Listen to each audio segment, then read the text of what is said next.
Pero alam nyo, Uge and Mamang, maganda yung sinabi ninyo dun sa interview natin the other day dun sa GMA Integrated News, na parang kahit pa anong sabihin ng tao or kahit na anong isipin ng tao dito sa mga pelikulang to, ito yung one way para magpabalik sa mga manonood sa sinihan.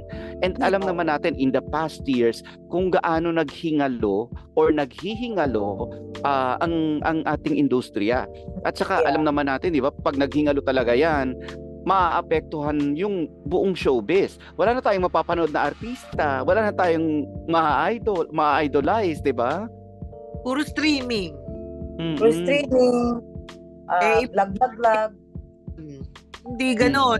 Ganun ang experience ng movie stars or film. Iba yun eh. I mean, iba yung pumupunta, nagbibihis, bumabiyahe, punta sa sine, bibiling ticket, sabay-sabay nakaupo, tapos magsisimula yung pelikula, sabay-sabay kayo magre-react. Iba yun eh. So, sana Napakasaya yung nung tao yun.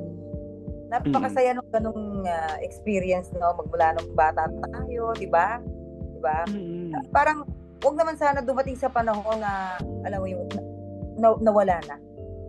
No? Nawala yung Ako kasi personally, Mamang, I love going to the cinemas.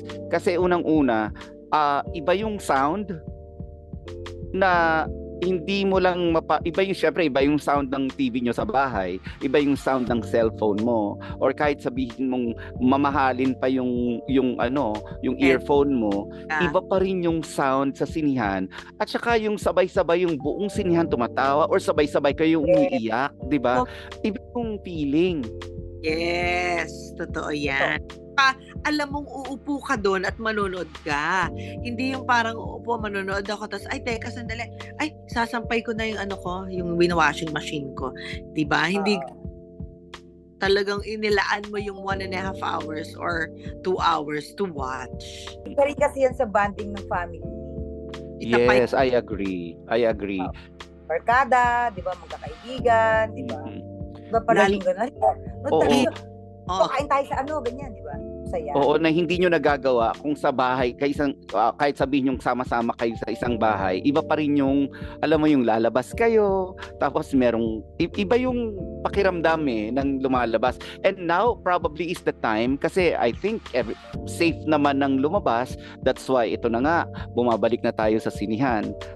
As opposed to a couple of years ago, talagang, diba, pinigilan, bawal lumabas. Pero ito na yon, pwede na tayong manood sa mga sinihan.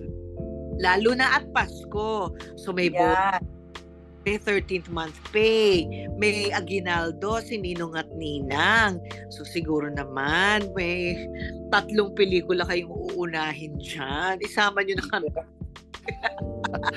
Bekene man. And Becky din.